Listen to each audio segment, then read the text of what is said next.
Assalamualaikum warahmatullahi wabarakatuh. Saya Nur Kumala, peserta pelatihan dasar CPNS tahun 2025 BPSDMD Provinsi Kalimantan Selatan dari kelompok 1 NDH 8. Pada kesempatan kali ini, saya akan memaparkan tugas yang saya buat mengenai analisis isu efektivitas kinerja individu berdasarkan tupoksi. Pertama-tama saya menampilkan tupoksi saya di bidang perizinan infrastruktur dan sosial pada Dinas Penanaman Modal dan Pelayanan Terpadu Satu Pintu Provinsi Kalimantan Selatan.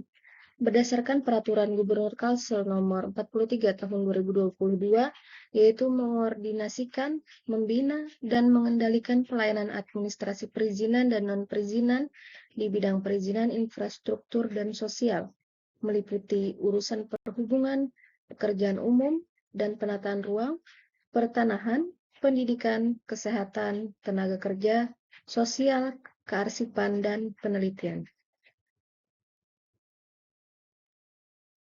Kemudian uraian tugasnya meliputi menyusun bahan perumusan kebijakan teknis perizinan dan non-perizinan bidang infrastruktur dan sosial, menyusun program, mengoordinasikan, membina, mengatur, dan mengendalikan pelayanan perizinan dan non-perizinan, meliputi unsur perhubungan, lingkungan, energi sumber daya mineral, kelautan dan perikanan, pertanian sektor peternakan dan perkebunan, perdagangan, perindustrian, koperasi, pariwisata, serta melaksanakan tugas lain sesuai dengan bidang tugas dan kewenangannya. Selanjutnya, saya akan menjelaskan 5 masalah seputar efektivitas kinerja sesuai tupoksi yang saya sebutkan tadi. Pertama yaitu kurangnya kelengkapan dan kesesuaian dokumen pemohon. Banyak pemohon mengajukan permohonan dengan dokumen yang tidak lengkap atau tidak sesuai format yang diminta. Dampaknya, proses verifikasi jadi terhambat, menambah waktu pelayanan, dan bisa memicu keluhan masyarakat. Yang kedua yaitu ketergantungan pada instansi teknis. Proses perizinan sering harus menunggu rekomendasi dari dinas teknis seperti Dinkes, Bakesbangpol, dan lain-lain. Dampaknya waktu penyelesaian perizinan tidak bisa diprediksi dan kinerja pegawai terkesan lambat padahal tergantung pihak lain. Ketiga yaitu sistem aplikasi yang kurang stabil. Sistem OSS atau SIMAPAN adalah sistem yang digunakan untuk menginput dan memproses suatu izin. Sistem bisa saja error, lemot, atau tidak sinkron dengan data dinas teknis. Keempat yaitu beban kerja tinggi dan sumber daya terbatas. Jumlah permohonan tinggi, tapi jumlah pegawai yang terbatas.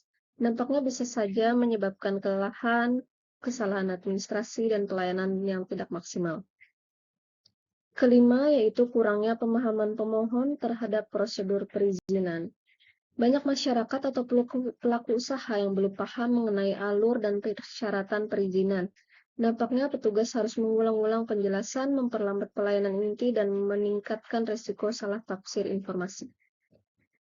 Dari 5 masalah tersebut, saya akan menentukan satu masalah prioritas dengan menggunakan metode analisis USG, Urgency, Seriousness, and Growth.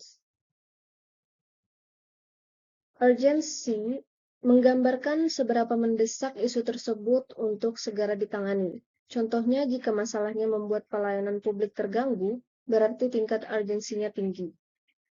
Kemudian, seriousness menggambarkan seberapa serius atau berat dampak dari isu tersebut terhadap organisasi atau masyarakat. Kemudian, growth melihat potensi perkembangan masalah ke depan kalau tidak segera ditangani. Masalah kecil bisa saja jadi besar kalau dibiarkan. Dari 5 masalah ini, saya memberikan nilai dengan total yang paling banyak, yaitu pada poin 5, kurangnya pemahaman pemohon terhadap prosedur perizinan dengan nilai 14, dan akan menjadi masalah prioritas di bidang saya. Berikut ini adalah akar masalah yang saya dapatkan dengan menggunakan metode fishbone. Dari kurangnya pemahaman pemohon terhadap prosedur perizinan, didapatkan beberapa akar masalahnya, yaitu pada unsur manusia, petugas belum optimal dalam menjelaskan prosedur. Kemudian, pada unsur material, tidak tersedia simulasi atau panduan interaktif dalam sistem. Pada unsur metode, alur pelayanan belum tersosialisasi dengan baik. Pada unsur lingkungan, antrian yang padat membuat pemohon enggan bertanya.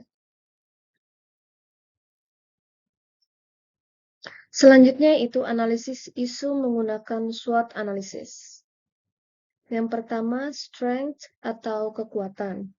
Tersedianya layanan konsultasi langsung di kantor, kemudian sudah ada sistem pelayanan online seperti OSS, Simapan, dan lain-lain. Kedua, itu weakness atau kelemahan. Media sosialisasi belum optimal dan tidak ada panduan visual atau step by step untuk pemohon. Yang ketiga adalah opportunities atau peluang. Teknologi digital bisa dimanfaatkan, seperti video, QR code, chatbot, dan kolaborasi dengan instansi lain atau media lokal untuk edukasi. Kemudian, threats atau ancaman, perubahan regulasi perizinan yang cepat dan tidak tersosialisasi, dan tidak semua masyarakat familiar dengan sistem online. Berikut merupakan alternatif pemecahan masalahnya. Pertama, dengan strategi SO, membuat video panduan prosedur izin yang mudah dipahami dan disebarkan via medsos atau QR code di kantor. Kemudian strategi WO, menyusun panduan visual step by step untuk setiap jenis izin. Strategi ST, memetakan jenis izin yang paling sering berubah dan update informasi cepat via media resmi. Dan yang terakhir, strategi WT, membentuk klasifikasi pemohon dengan pendekatan yang berbeda. Baik, demikian pemaparan tugas saya. Salah hilap mohon maaf. Wassalamualaikum warahmatullahi wabarakatuh.